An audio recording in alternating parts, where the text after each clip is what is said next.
Ladies and gentlemen, good morning. Welcome to today's press conference. Today our topic is on national economic performance of the first quarter.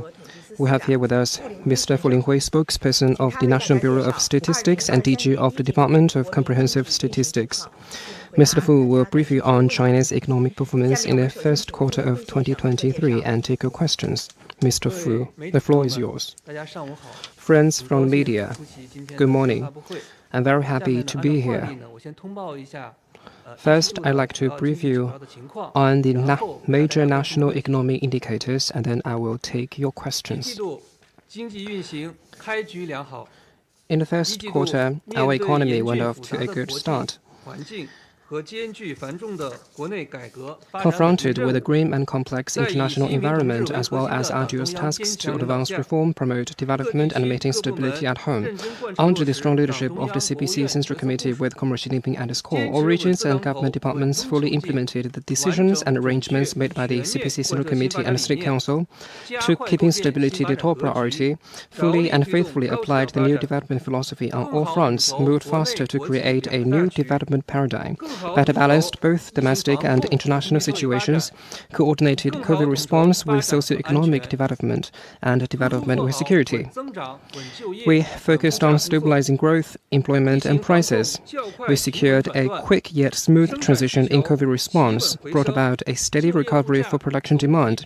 Employment and prices remained stable on the whole. Individual incomes continued to rise. Market expectations improved significantly, and the economy was off to a good start.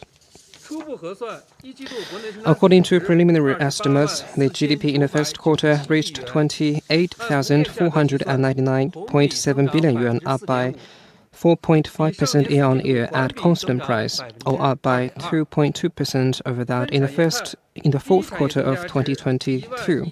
By industry, the value added of the primary industry was 1,157.5 billion yuan, up by 3.7% year-on-year. That of the secondary industry was 10,794 billion yuan, up by 3.3%, and that of the tertiary industry was 16,547 billion yuan, up by 5.4%.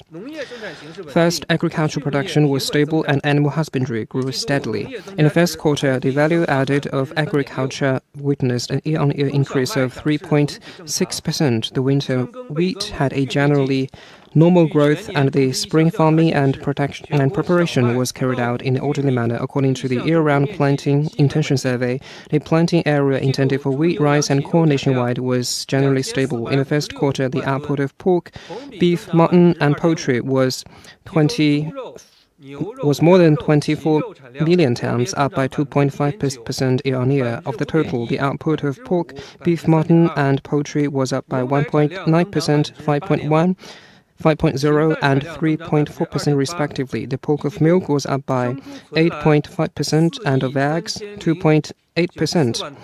The number of pigs registered in stock was 430 million, up by 2% year-on-year, and about 200 million pigs was slaughtered, up by 1.7% in the first quarter. Second, industrial production recovered gradually and expectation of enterprises improved generally. The total value added of industrial enterprises above the designated size grew by 3% year-on-year in the first quarter, 0.3 percentage point higher than in the fourth quarter of 2022. In terms of sectors, the value added of mining industries increased by 3.2%, that of manufacturing 2.9%, that of production and supply of electricity, thermal power, gas, and water increased by 3.3%. The value added of equipment manufacturing increased by 4% and 2.5 percentage points higher than in the last 2 months. And an analysis of types of ownership showed that the value added of state-holding enterprises was up by 3.3%, that of shareholding enterprises 4.3%, that of foreign-founded enterprises from Hong Kong, Macau, and Taiwan was down by 2.7%, that of private enterprises up by 2.0%. In terms of production, the production of solar cells and new energy automobiles was up by 53% and 22% respectively. In March, the value added of industry enterprises above the designated size size grew by 3.9% year-on-year, 1.5 percentage points higher than in the first 2 months, or 0.12% month-on-month. In March, the PMI stood at 51.9%. In the first 2 months, the total profits made by industrial enterprises above the designated size were 887 billion yuan, down by 22.8%. Third, on the service sector, in the first quarter, the value added of services went up by 5.4% year-on-year. And specifically, the value added of accommodation and catering, information transmission software and information technology services, financial intermediation, leasing and business services, and wholesale and retail grew by 13, 11, 7, 6, and 5.5% respectively. In March, the index of services production increased by 9% year-on-year, 3.7 percentage points than that in the first 2 months. And the services production of accommodation and catering, information transmission software and information technology services, and transport, storage, and post went up by 30%, 12%, and 11.9% respectively. In the first 2 months, the business revenue of service enterprises above the designated size grew by 3.4% year-on-year. In March, the business activity index for services stood at 56.9%, and the business activity expectation index was 63.2%, among which the business activity index for industries like retail, railway, transportation were above 60%. Fourth, market sales recovered fast and upgraded goods increased largely. In the first quarter, the total retail sales of consumer goods reached 11,492.2 billion yuan, up by 5.8% year-on-year, and that in the fourth quarter of 2022 was down by 2.7%. Analyzed by different areas, the retail sales of consumer goods in urban areas reached 9,966.4 billion yuan, and that in rural areas, 1,500 billion yuan, up by 6.2%. Grouped by consumption patterns, the retail sales of goods were over 10,000 billion yuan, up by 4.9%. The income of catering was 1,200 billion yuan, up by 14%. Goods for basic living enjoyed good sales with the retail sales of clothes, shoes, hats and textiles, and of grain, oil and food by enterprises above the designated size up by 9% and 7.5% respectively. The sales of upgraded goods went up markedly. The retail sales of gold, silver and jewelry, and of books, newspaper and magazines by enterprises above the designated size grew by 13.6% and 13.4% respectively. The online retail sales reached 7,200 billion yuan, up by 8.6%. Specifically, the online retail sales of physical books was 2,800 billion yuan, up by 7.3%, accounting for 24.2% of the total retail sales of consumer goods. In March, the total retail sales of consumer goods were up by 10.6% year-on-year, 7.1 percentage points higher than that in the first 2 months. Fifth, investment in fixed assets increased steadily, and investment in high-tech industries grew fast. In the first quarter, the investment in fixed assets reached 10,700 billion yuan, up by 5.1% year-on-year, the same as that of the previous year. Specifically, the investment in infrastructure grew by 8.8% year-on-year, that in the manufacturing grew by 7%, and that in the real estate development declined by 5.8%. The floor space of commercial buildings sold reached 299 million square meters, down by 1.8%, and the total sales of commercial buildings were 3,000 billion yuan, up by 4.1%. By industry, the investment in the primary industry went up by 0.5%, in the second industry up by 8.7%, and that in the tertiary industry up by 3.6%, and private investment went up by 0.6%. The investment in high-tech industries grew by 16%, of which the investment in high-tech manufacturing and high-tech services grew by 15.2% and 17.8% respectively. In terms of high-tech manufacturing, the investment in manufacturing of electronic and communication equipment and in manufacturing of medical equipment, measuring equipment, instrument, and meter grew by 20.7% and 19.9% respectively. In terms of high-tech services, the investment in e-commerce services and services for transformation of sci-tech achievements grew by 51.5% and 51.3% respectively. The investment in social sectors grew by 8.3%. Specifically, the investment in health and education grew by 21.6% and 6.2% respectively. Sixth, imports and exports of goods kept growing and trade structure continued to optimize. In the first quarter, the total value of imports and exports of goods was 9,887 billion yuan, an increase of 4.8% year-on-year. The total value of exports was 5,648 billion yuan, up by 8.4%. The total value of imports was 4,200 billion yuan, up by 0.2%. The trade balance was 1,400 billion yuan in surplus. The imports and trades of general trade increased by 7.9%, accounting for 95% of the total value of imports and exports. The imports of exports by private enterprises grew by 14.54%, accounting for 52.4% of the total volume of imports and exports in March. The total value of imports and exports was 3,700 billion yuan, up by 15% year-on-year.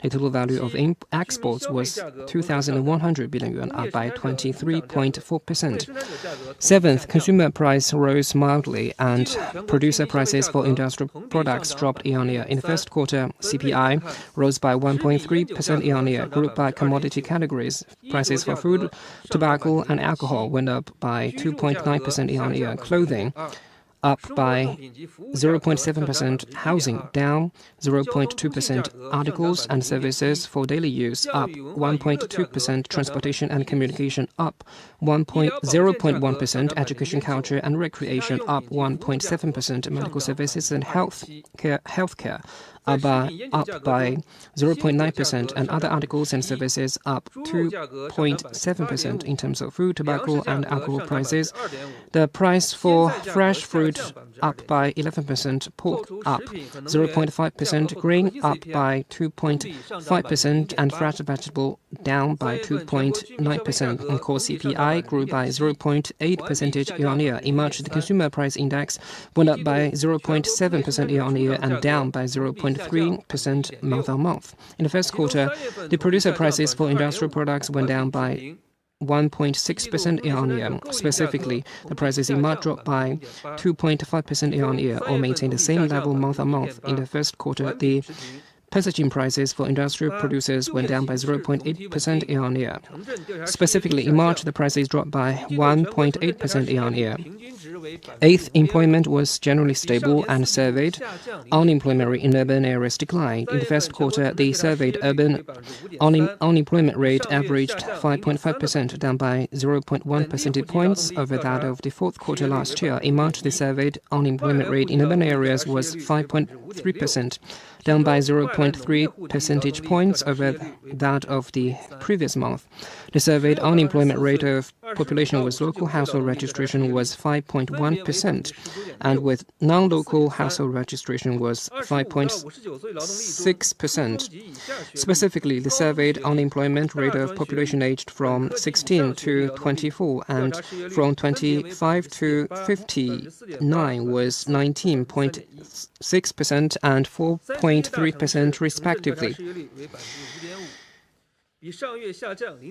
The surveyed urban unemployment rate in 31 major cities was 5.5%, 0.2 percentage points lower than that of the previous month. The employees of enterprises worked 48.7 hours per week on average. By the end of the first quarter, the number of rural migrant workers totaled 181 million. Ninth, residents' income increased steadily, and income of rural residents grew faster than that of urban residents. In the first quarter, the nationwide per capita disposable income of residents was 10,870 yuan, a nominal growth of 5.1% year-on-year. 0.1 percentage points faster than that of the previous year.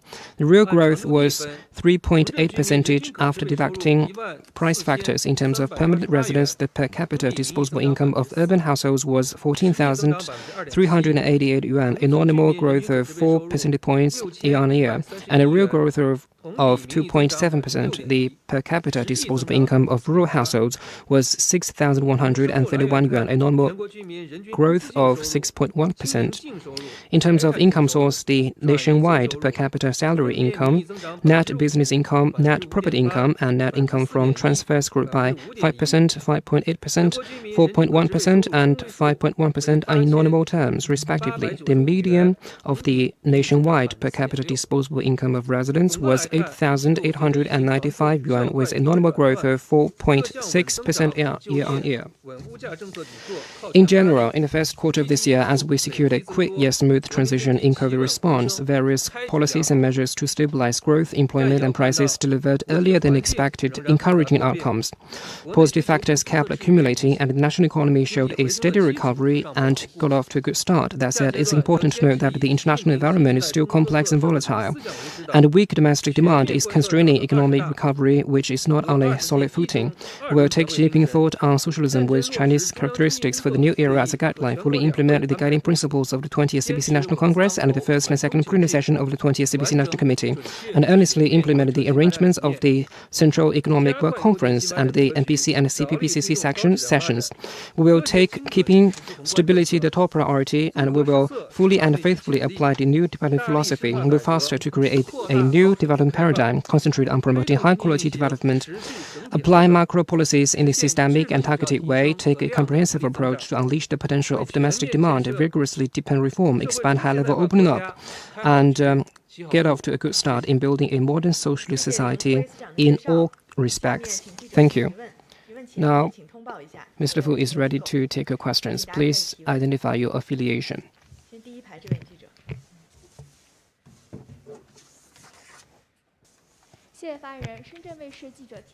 Thank you. Shenzhen TV. Industrial production continued to rebound in the first quarter. What's the reason? What positive changes have occurred in the operation of industrial operation? Will industrial production continue to accelerate in the future? Thank you for your question. In Q1, industrial production steadily rose. Now the policies for stabilizing growth is paying off, and the industrial and supply chains are recovering. So there are some positive changes in industrial production. In the first quarter, the primary industry grew by 3%. In March, it grew by 3.9%, faster than the previous 2 months by 0.5%. Most of the industries are growing. In Q1, 23 industries have maintained growth. More than 50% of the industries have also rebounded. Second, manufacturing and equipment industry are playing a clear role in supporting economic growth. China's capacity and level for equipment manufacturing is enhancing in Q1. The manufacturing industry grew by 4.3%. And industries above a designated level contributed to more than 42.5% of growth. Third, raw materials also see a clear rise. With the economy recovering, investment has rebounded, which also boosted manufacturing and also raw materials. In Q1, raw materials industry grew by 4.7%, more than 1 percentage point higher than the manufacturing industry. And the manufacturing and processing industries for metals and non-ferrous metals have all increased. The steels have increased by 5.8%. And fourth, we have also seen improvement in smaller and micro companies. It grew by 3.1% year-on-year, higher than that of the industrial sector. And the prosperity index of the micro companies also was up 1.7 percentage points than the previous year. In addition, the expectations are also higher. PMI has been above 50 for 3 consecutive months. Green energy and vehicles have maintained a double-digit growth. That said, we must stay clear-eyed of the complex international environment. There are still uncertainties in external demand, and there is still a lack of domestic and international demand. Now, companies still face some difficulties, so going forward, we'll continue to implement policies for stabilizing growth, focus on boosting domestic demand, promote green development and transformation, upgrade the traditional industries, strengthen the emerging industries, and promote healthy growth of the secondary industry. Thank you. Next question, please.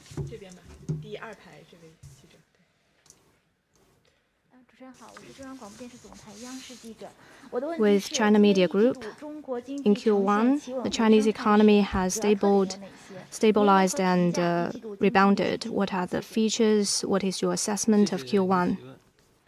Thank you for your question. I know there is a lot of interest in China's economic performance in Q1. While the various regions and departments are implementing the decisions of the central authorities, we are committed to steady progress, and we are also committed to promoting and stabilizing growth, jobs, and price markets. Our macro policies are paying off, and work and life is back to normal. Production demand is steadily rising. Jobs and prices are basically stable. Expectations for the businesses are improving, so the economy is off to a good start. First, economic growth has stabilized and rebounded. In the first quarter, GDP grew by 4.5%, up by 1.6 percentage points from Q4 last year, and 2.2 months from the previous month. In agriculture, it has maintained steady growth. Spring planting is advancing in an orderly manner. Animal husbandry grew steadily, and agricultural production is stable. In Q1, agricultural, forestry, and fishery grew by 3.8% year-on-year, and meat production output grew by 2.5%. In Q1, industries above a designated scale was up by 3 percentage points year-on-year, and services also rebounded. Obviously, in Q1, services was up by 5.4% year-on-year, 3.1 percentage points from Q4 last year. The in-person concentrated service sector has especially recovered and very fast. Second, domestic demand is expanding gradually. Market sales are increasing. There are more opportunities for people to spend. They're also having greater expectations for consumption, so there is a rebound clearly in the service sector. In Q1, total retail sales was up by 5.8%. And sales in services sector in the first quarter, it achieved a double-digit growth. Catering was up by 13.9%. Investment also grew steadily in Q1. Fixed asset investment was up by 5.1%. Investment in infrastructure and manufacturing industry grew by 8.8% and 7%. Both are relatively fast.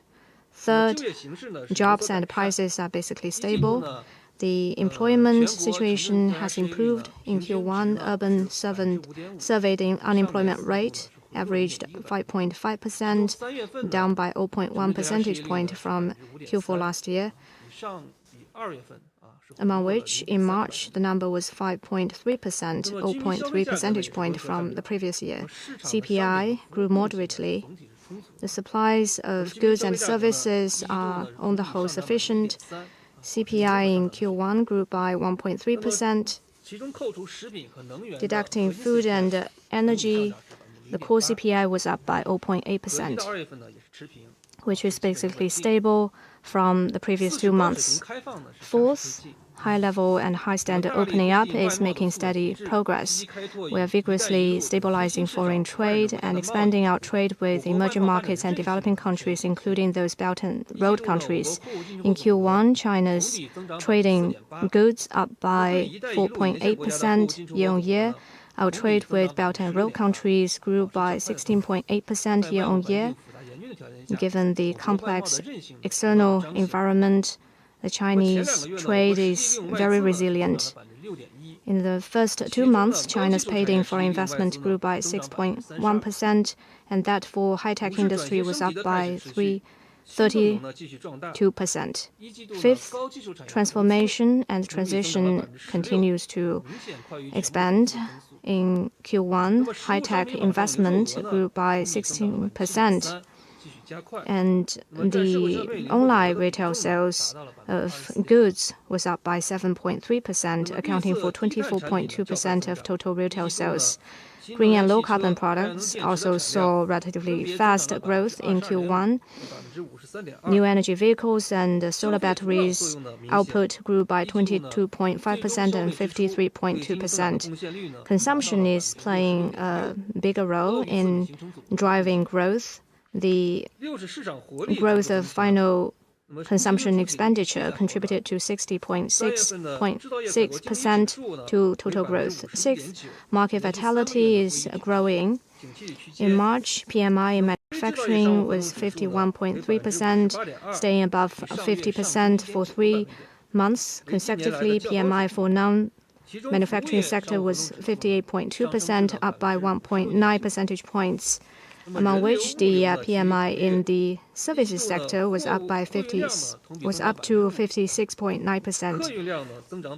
In Q1, cargo volume and passenger volume both increased. Among them, the passenger volume for railway and air flights grew by 67.7% and 68.9%. Smaller enterprises also having a better day in Q1. Smaller companies above a designated level grew by 3.1% above the average industrial enterprises, and their prosperity index has also increased from Q4 of last year. And these are hard-won progress made despite the complex international environment. But in the meantime, the external environment is still complex and grim. The global economy is still slowing. There are still a lot of uncertainties and destabilizing factors, but domestic economy is still rebounding and recovering. There are still some lack of domestic demand and structural issues. Going forward, we need to implement the spirit of the Central Work Meeting on Economy and the Government Work Report, continue to implement science-based and targeted macro policies, unleash domestic demand, promote reform and opening up, and enhance both the quality and the quantity of economic growth.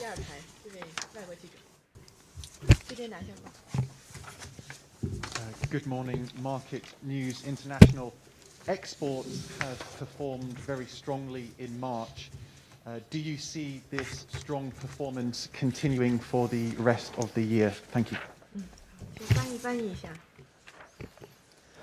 美国国际市场新闻社：中国3月份出口强劲，数据高于预期。您认为这种强劲势头是否可持续？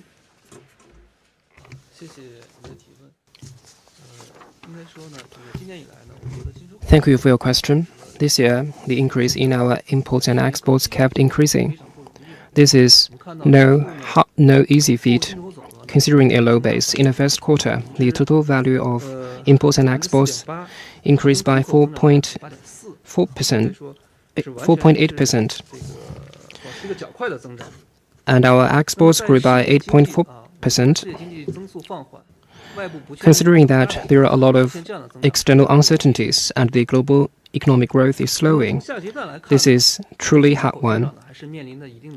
That said, we still face pressure in imports and exports because the world economic growth is sluggish. According to the forecast of the IMF, The world economy will grow by 2.8%.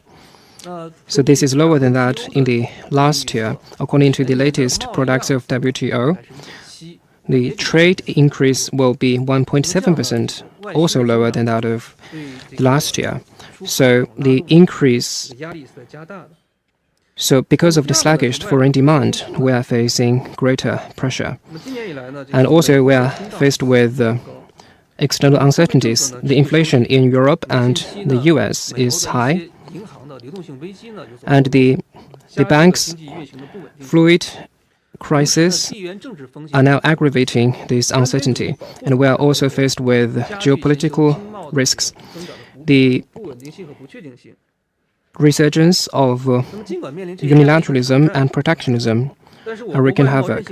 But despite these challenges, our foreign trade still has the strengths of dynamism and resilience, and we have the confidence in achieving our set goals. First, we have a complete set of industrial systems, so we can adapt to the changes in external environment. Second, we are committed to the opening up policy, and we are now exploring for new routes for our foreign trade. And in Q1, the increase of import and exports to Belt and Road countries stood at 16.8%. Third, the new drivers for our foreign trade is increasing, playing a more prominent underpinning role for our foreign trade. Recently, the General Customs Administration said in a press conference that in the first quarter, the export of solar panels and new energy vehicles increased by 6.9%. So considering these factors, our policies to stabilize foreign trade will take effect. That will do a great deal for us to make steady foreign trade improvement.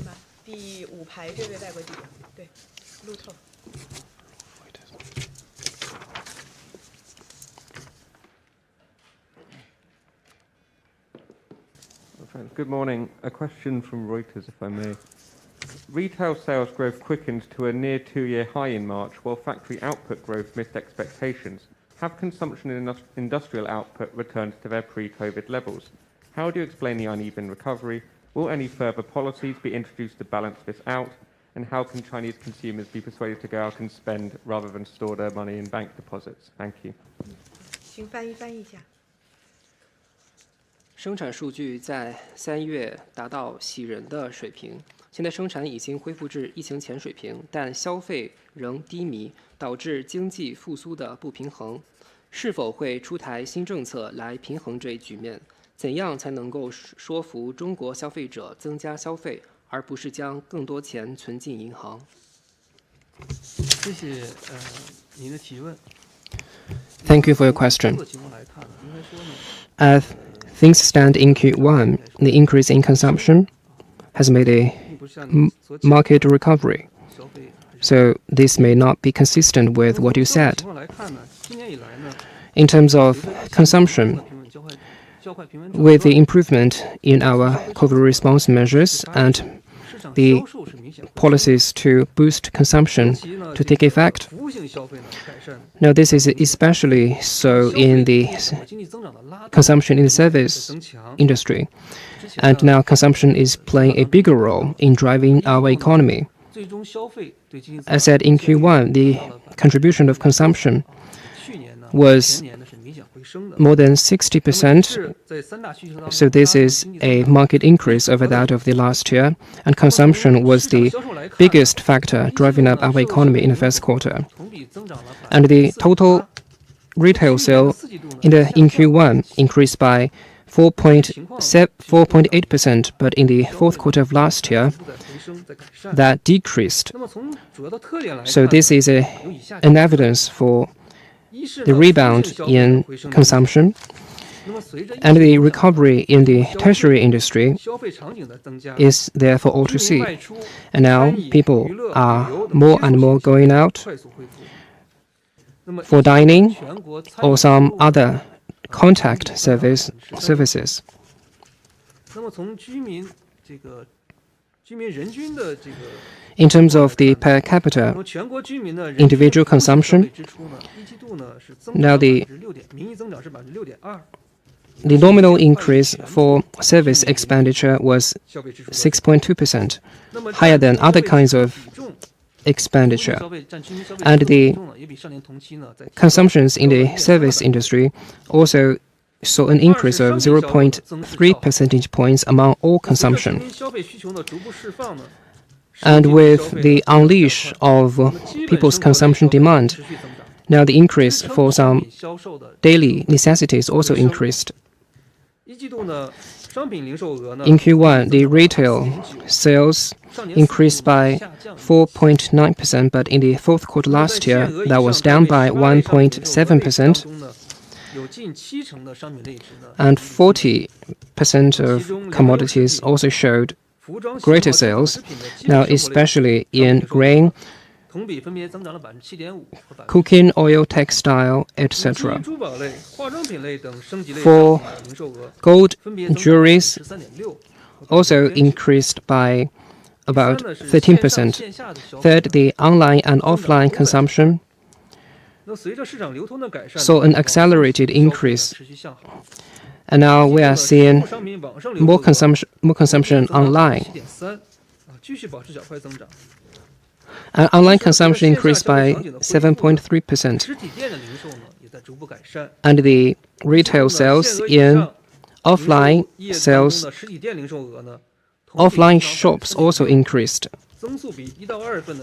Now in March, the consumption and retail sales in offline shops was 3.6% higher than in the previous 2 months. And now the employment rate also shows signs of promise. Now the general public have more confidence in consumption.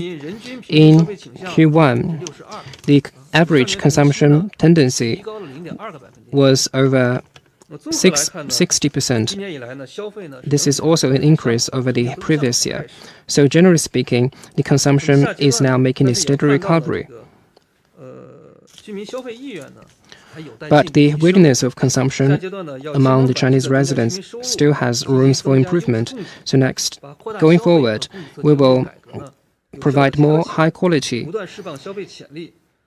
supplies and so as to unleash the potential of economic recovery to improve people's well-being. Thank you.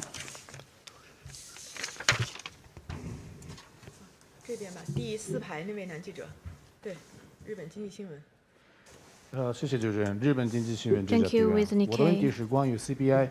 My question is 3月 about 份 CPI. CPI Core CPI in March grew by 0.7%. 这场防疫措施调整以后，经济 Although the economy is recovering after the COVID readjustment, CPI 的同比涨幅 the core 还比较少。 CPI still 请 grew 问这个国家统 only 计局如 slightly. 何看待 What 核 is 心 your CPI 还在停滞的 take 主要原因？ on the main 中国 reasons 经济 for 有 the 没有 stalling 通缩 core 风险？ CPI? 谢谢。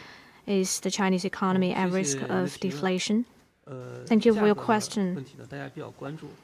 Well, people are following prices very closely. Now there are also some discussions about whether the Chinese economy will face deflation. On the whole, the Chinese economy has no deflation, and there will not be deflation going forward. We know that globally, the definition for deflation is continued price decline, and which is also accompanied by less production demand and lower growth. But in Q1, CPI grew by 1.3%, which was a moderate growth. As for M2, it grew by 12.7% at the end of March, which is relatively fast. In Q1, China's growth rate was 4.5%, which is faster from last year. So on the whole, there is no risk for deflation.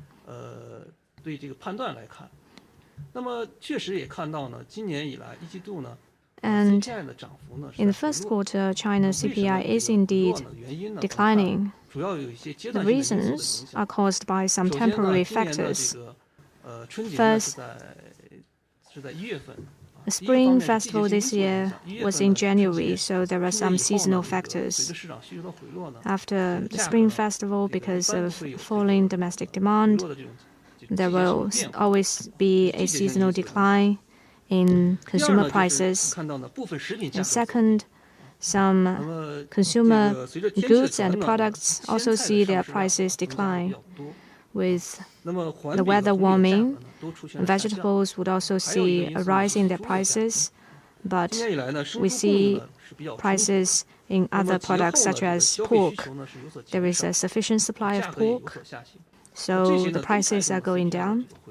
All of this contributed to a decline in CPI. And third, on energy prices, which is also falling.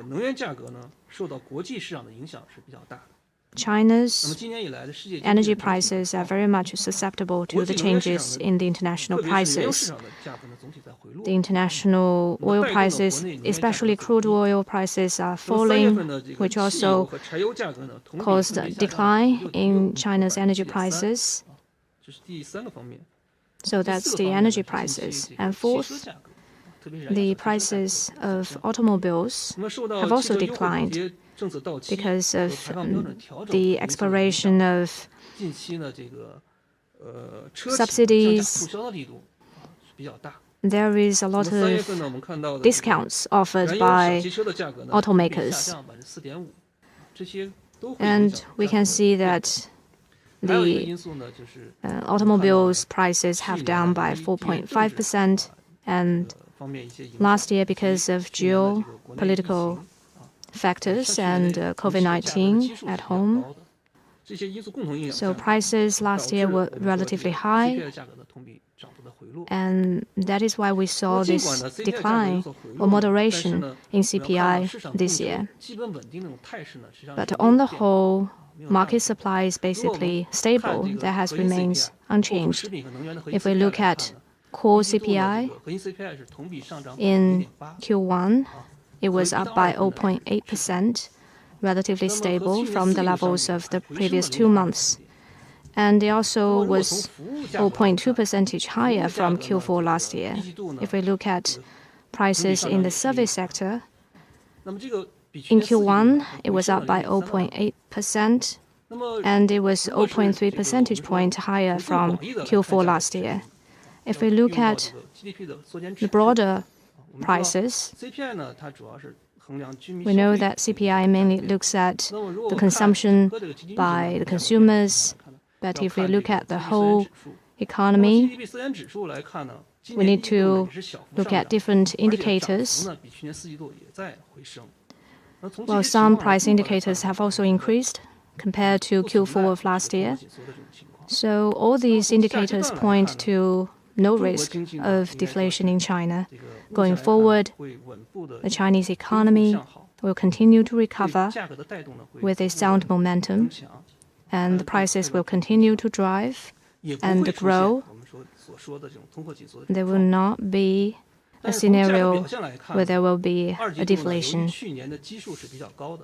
But because of the high base numbers in Q2 last year, because of the high international prices and COVID restrictions at home, so in Q2 this year, China's CPI may not grow at a very high level, but that does not point to deflation.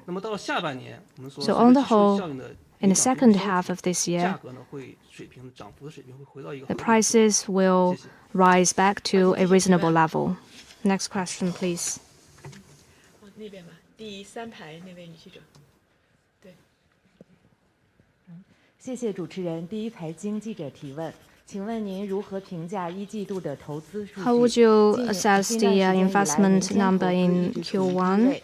Now, private investment is at a low level. It was only up by 0.6% in Q1. What are the reasons?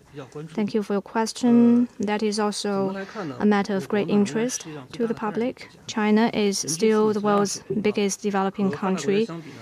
The investment capacity is still falling behind that of developed countries. So to address the inadequacy in investment and to overcome technical issues and to promote high-quality development, we all need investment. This year, we have been expanding domestic demand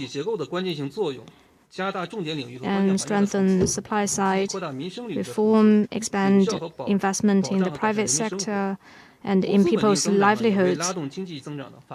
Investment growth would also contribute to economic growth. In the first quarter, fixed asset investment was up by 5.1%. There are several features. First, investment in manufacturing is growing with a good momentum. China's investment in manufacturing has been #1 in the world, but in some key links, there are still some shortfalls, especially in the new round of technological and industrial transformation.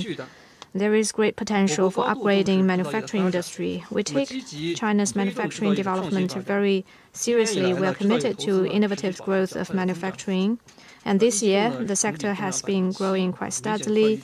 In Q1, it was up by 7%. And the investment in high-tech industry was up by 16%. Second, investment in infrastructure has also been growing. A lot of gains have been made in this field, but between the urban and rural areas, there is still a gap when it comes to infrastructure, and there are still some weak links that need to be fixed. And as we move to smarter and greener development, 5G and some other new technologies and industries are also accelerating. Recently, we have been working quite hard to accelerate manufacturing investment. And in Q1, their investment was up by 8.8%. Fourth, we have also increased the investment in people's livelihood. Starting from this year, we have increased input in supporting people's livelihoods and improving people's well-being. And that sector of investment has been growing by 8.3% in the first quarter. This would help ensure people's health. On the whole, China's investment is growing steadily. With its structure being improved, it could contribute to long-term growth, but there are still some constraints when it comes to investment. So going forward, we'll enhance the quality of investment, take a long-term view, and contribute to high-quality economic growth. As for the private sector investment, you mentioned there are a lot of factors. One important factor is the real estate market, which is undergoing some changes. When it comes to private sector investment in real estate, it was down by 13.8% in Q1. And private investment also faces some difficulties. For example, the falling profits of companies and some limitations in the market. So on the whole, we're still improving the market environment and giving more support to private investment to bring such investment to a more stable level. Thank you.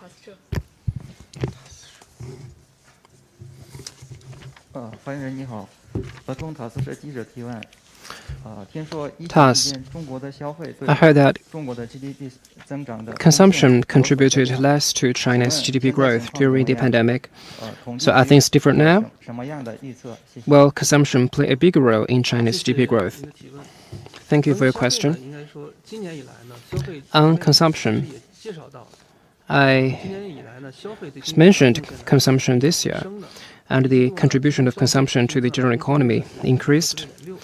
Now, in the first quarter, the contribution rate was 66%. That was a marked increase over that of the last year.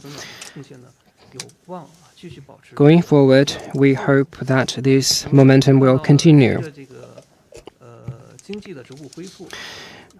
With the gradual recovery of the economy, the job and employment is also improving, and the surveyed urban unemployment rate saw a market drop, and with more consumption scenarios, we will see a boost in our consumption, and in the medium and longer term, the per capita GDP in China reached 10,000, so this is a threshold for the consumption to be upgraded, so there is great prospects for our consumption. So the consumption will play an even larger driving role for the GDP growth. Thank you. 这边吧，第三排这边。谢谢姐姐。日本共同社的质量提问。请问第二季 Kyoto News. What's the economic outlook for the second quarter? There was a lockdown in Shanghai last year. So do you expect better numbers in the second quarter of this year? So what are the major risks, if there is any? 好的，谢谢您的提问。对于 Thank you for your question. 大家也比较关注。 On things going forward, because this is of great interest to you. In recent years, our economy has showed a promising, steady recovery, and the dynamism of all the market entities is reviving, and so has the market expectations lay a solid foundation for further recovery of the market. The internal dynamism of our market is still there, and the operation of the general economy is expected to go from strength to strength. Last year's base was low, so the economic growth rate will be higher than that in the first quarter. Then in the third quarter, because of the higher base, then the nominal figure will be lower. But if we don't just concentrate on all the sheer numbers, the economy will show a general trend of recovery. The first feature is that consumption will play a bigger role. And in recent years, consumption is now recovering and playing a more prominent driving role for our economic growth rate. And in the first quarter, consumption has driven up the economy better than it did in the fourth quarter last year. And now we are also driving up the consumption of new energy vehicles and large home appliances. So this is a combination of online and offline consumption and consumption in both urban and rural areas. And second, the increase in investment shows promise of continuing. And this year, investment saw a steady growth. In Q1, the fixed assets increased by 5.1%, and going forward, the upgrading of traditional industries and the innovative development of emerging industries will play a more supporting role for our physical economy. In Q1, manufacturing investment increased by 5.7%, and we will do as the State Council and the central government planned. And in the first quarter, the infrastructure investment grew by 8.8%, higher than other kinds of investment. And as the release or the unleash of demand for fixed and second homes, the property market also shows promise of recovery. All this will play a supporting role for the steady growth of the consumption. And third, the upgrading and transformation of industries will also continue. Now we are applying the innovation-driven development strategy, which is now driving the industrial upgrading, and all the new technologies such as AI and 5G and all the emerging industries and technologies have also played a driving role. And now we are seeing that we are building more clusters of industries and utilizing the scale of the economy. And as we are going greener and more low carbon, now we are seeing that a lot more industries are now trying to cut off carbon emissions. And the products such as the solar panels also saw rapid increase. And as the industries will move up the technological and environmental production chain.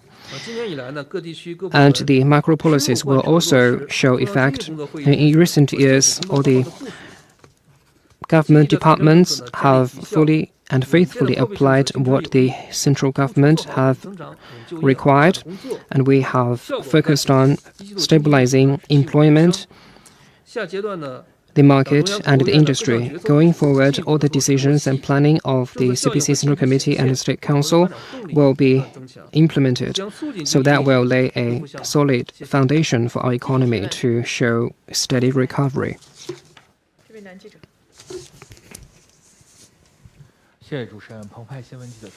Thank you. With the paper,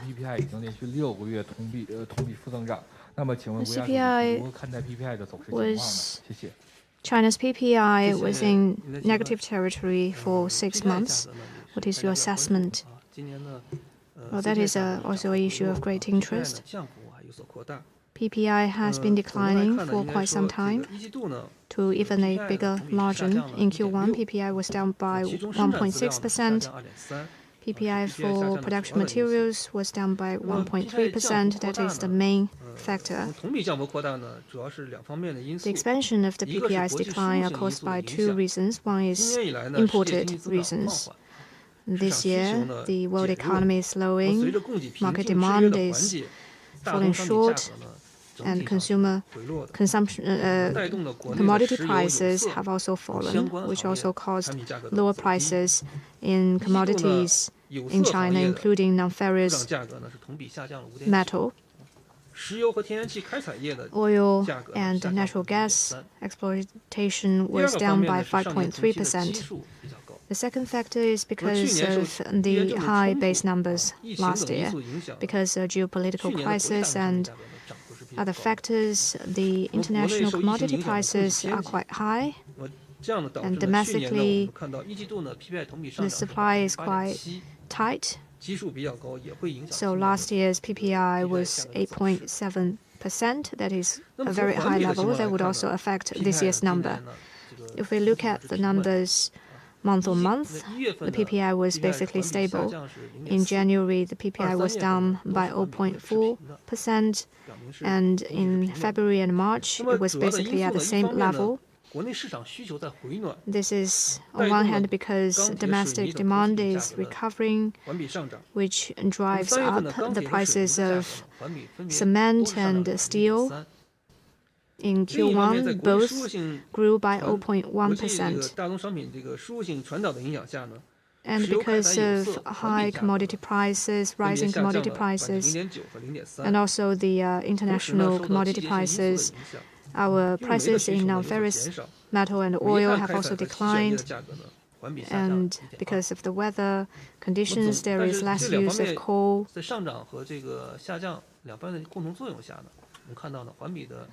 Well, because of the various factors, the month-on-month PPI figures are basically stable.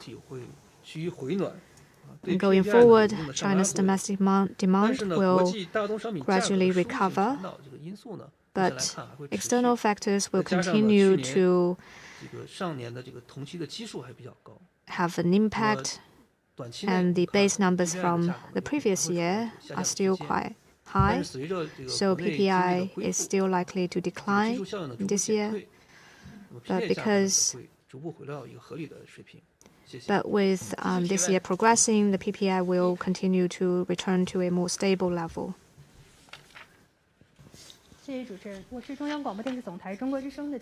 With China News Radio, the service sector this year has been recovering at a faster speed. What is the reason for that?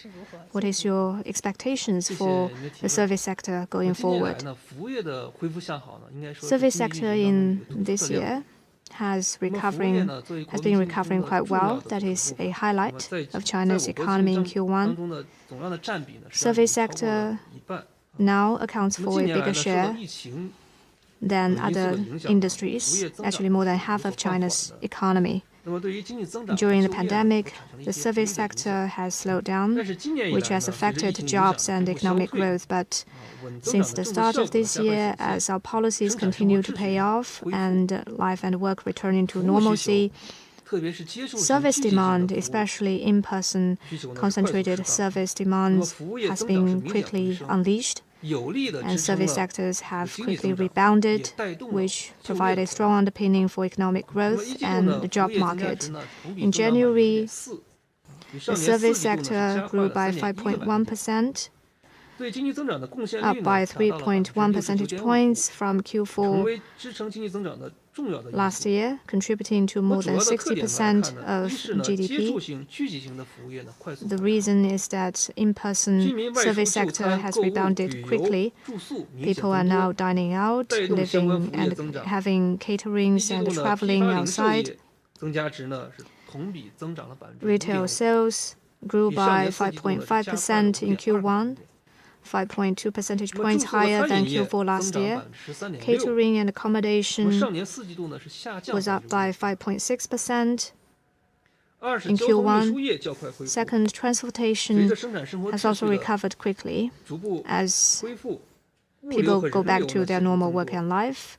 There is a greater movement of people and goods. Transportation sector is recovering quickly. In Q1, transportation, storage, and postal services was up by 4.8%, a clear recovery. And third, modern service sector is also recovering with rapid digitalization and information development. Information technology has also been growing rapidly. In Q1, the information sector grew by 11.2%, faster than the rest of the service sector. And finance services are also expanding, providing reasonable financing to meet the needs of the companies. In Q1, the financing service sector was up by 6.9%. And the expectations for growth in the service sector is also up. And the service prosperity index is in the expansionary range for 3 months, which indicates expansion in the service sector, which is accelerating. In the meantime, the service sector could provide a lot of jobs, so recovery in the service sector could also boost employment. But the recovery in the service sector is still at an initial stage. It is not on a solid footing yet. So going forward, we'll continue to provide more high-quality services and promote healthy growth of the service sector. The last question, please. The Beijing News. Two figures are in the spotlight this employment season. 11.58 million university students are expected to graduate in 2023. This year, for the first time, the number of graduates in Beijing with a master's degree or doctorate degree expected to exceed that of those with a bachelor's degree. What's your take on this? We have always taken a employment-first policy. This year,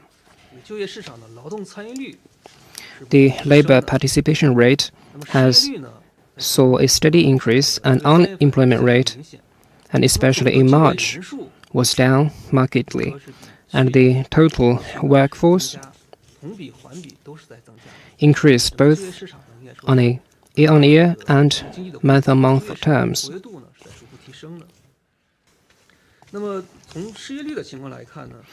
In terms of unemployment rate, in March, the surveyed urban unemployment rate was 5.3%, down by 0.3 percentage points month-on-month. With the steady recovery of the economy now, all the enterprises have greater demand for the workforce.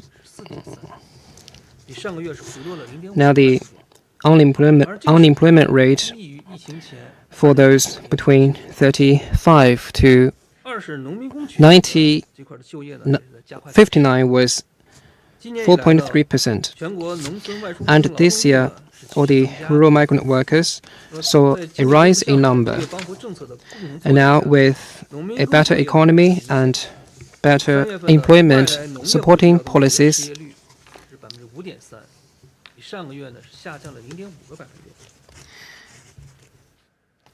and the unemployment rate for rural migrant workers was 5.3%. That was a decrease.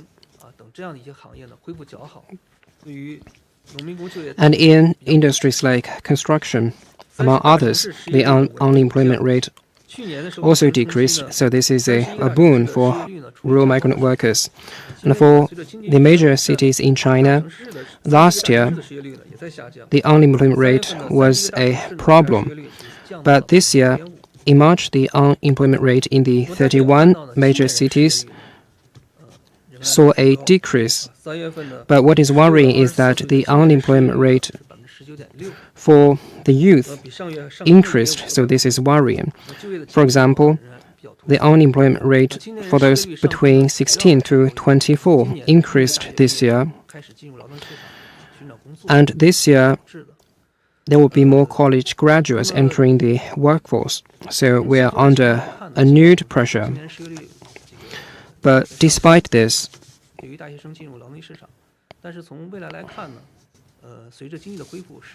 as the economic recovery will continue and there will be more room for employment, the employment situation for college students will improve. And for those between 25 to 59, so these are the staple in our workforce. The unemployment rate is the lowest. That means, as you said, many of the college graduates will hold a master's or doctorate degree. So I think that their employment situations will pick up. So I think that the steady improvement in the labor market will continue to improve.